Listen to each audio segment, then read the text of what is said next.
Hey, this is Stephen Platinum, your friend in wrestling with Platinum versus AEW Dynamite. A side little note, I'm heading out.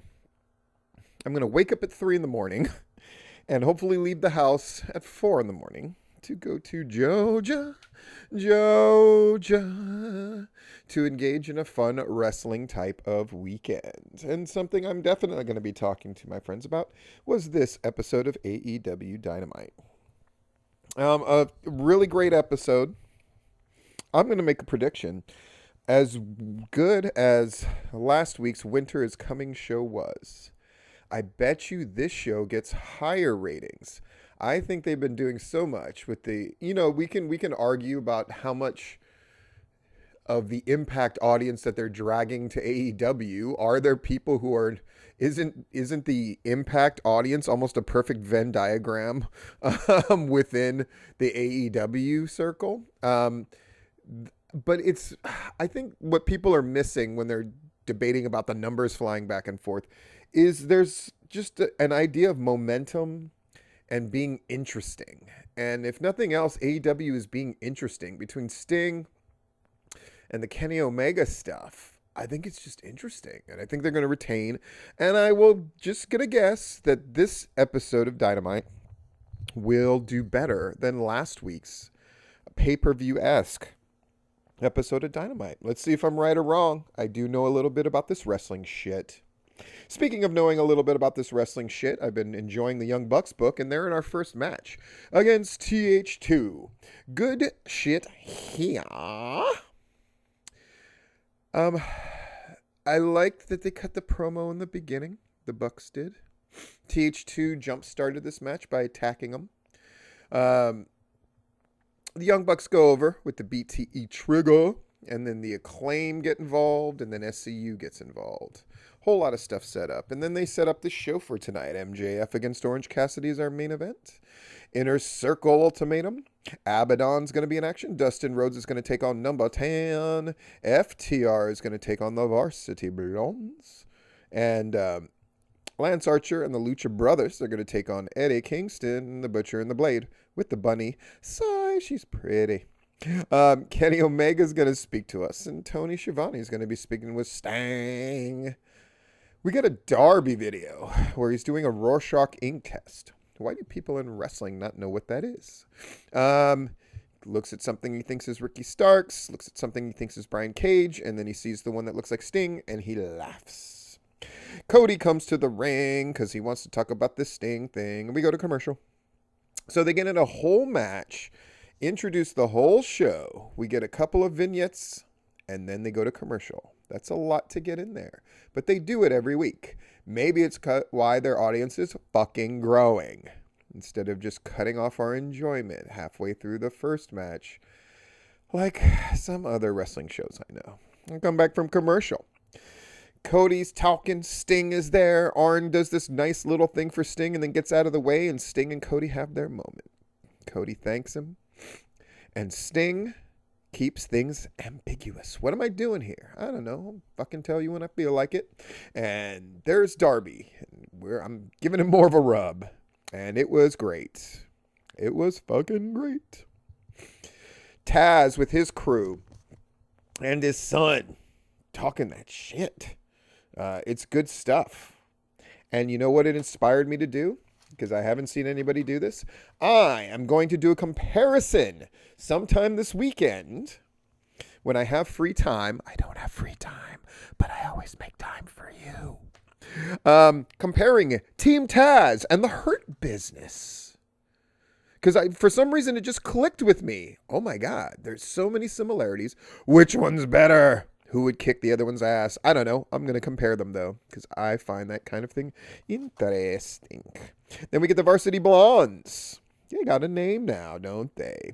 Brian Pillman Jr. and Griff Garrison. Griff Garrison, who has gotten so much fucking better. It's awesome, and it's so great to see him on the Dynamites. But that might be short-lived because they're taking on FTR with Tully, and they're about to get their ass kicked. They got a split screen for this match at one point. Griff shines. I wrote that in big capital letters. So I'll say it again. Griff shines. And FTR looks as good as ever. And of course they get the win, as they should. And then they have a little bit of stare down with the Jurassic Express. Roar, da, da, da, da, da.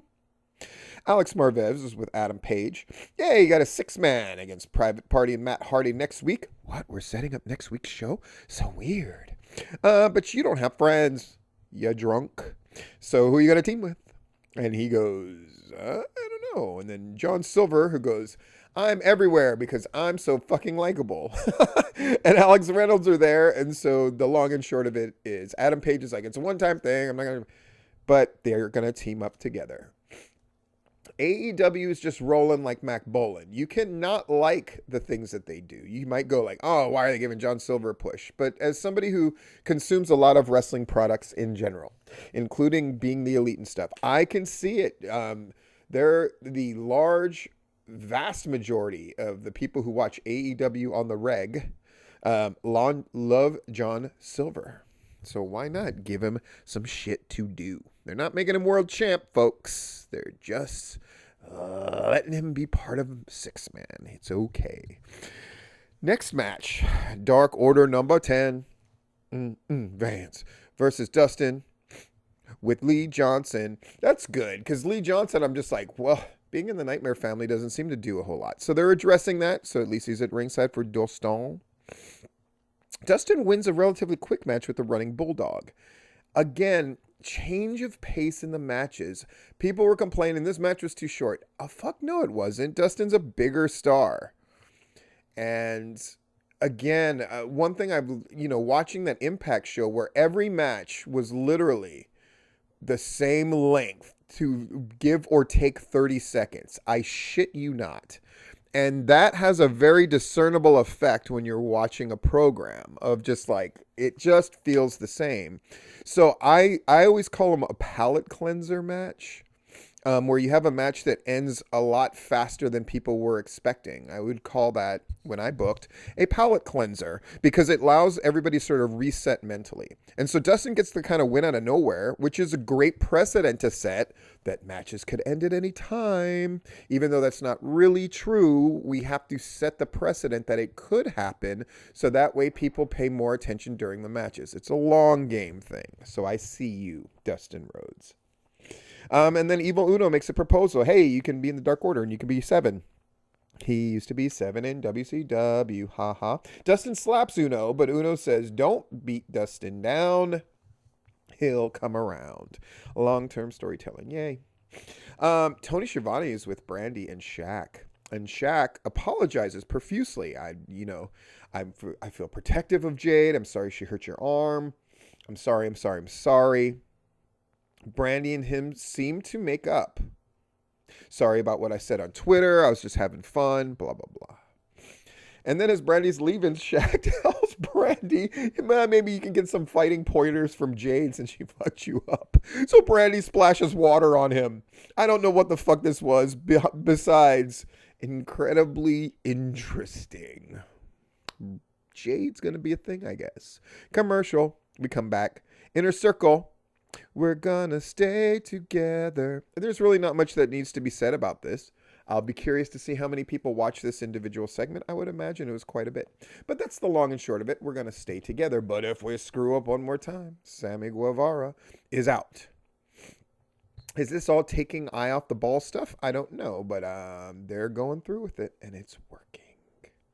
FTR with Tully with Alex Marvez. This was the least successful promo on the show. By far.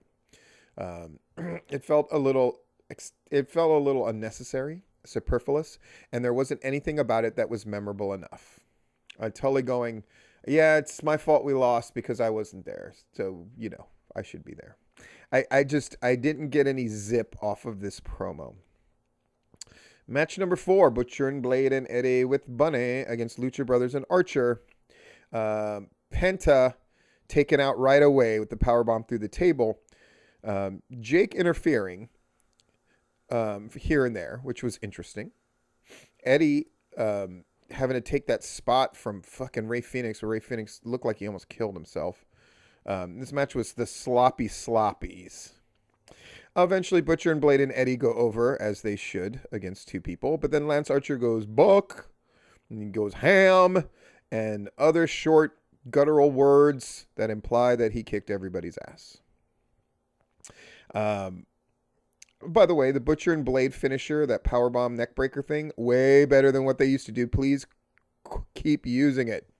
Then we go, and we see Nyla and Jade beating up Red Velvet, ally to Brandy Rhodes, at the screeching behest of Vicky Guerrero.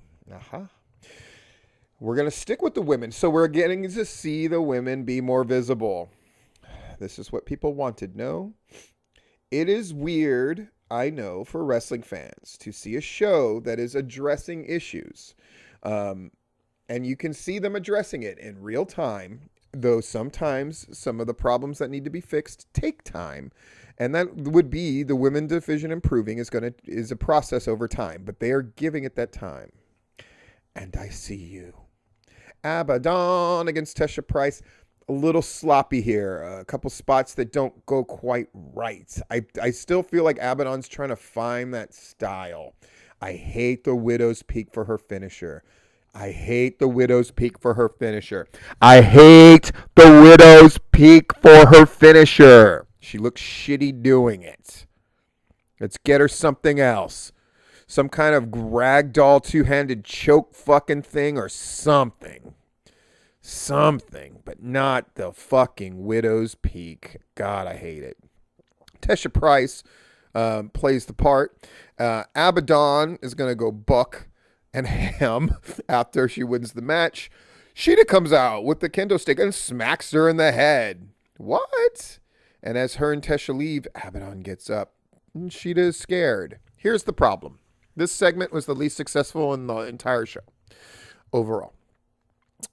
Abaddon has done this thing where she puts her head back into place, the neck crack thing. It's very disparaging. Why doesn't she do that? She takes the kendo stick shot. Sheeta leaves, looks back, and when she looks back, Abaddon gets up, cracks her head back into place, and then starts coming for her, and then she leaves that way. A much more energetic, much more intriguing, a much more interesting no-sell. And then, later Sheeta can say, well, I ran away because I wanted to make sure Tesha was okay. Whatever. To have everything end with, I hit you, then I look back, and you kind of get up.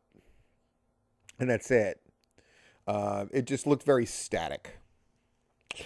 Inner Circle, without MGF and Wardlow, are talking.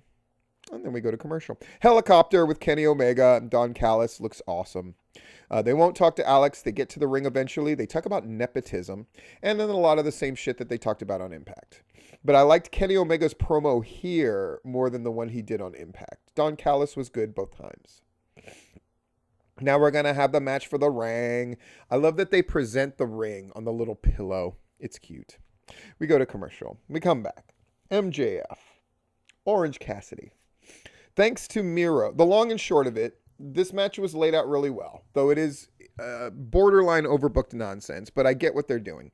But to have Miro be the surprise to come out and level Orange Cassidy for MJF to get the win.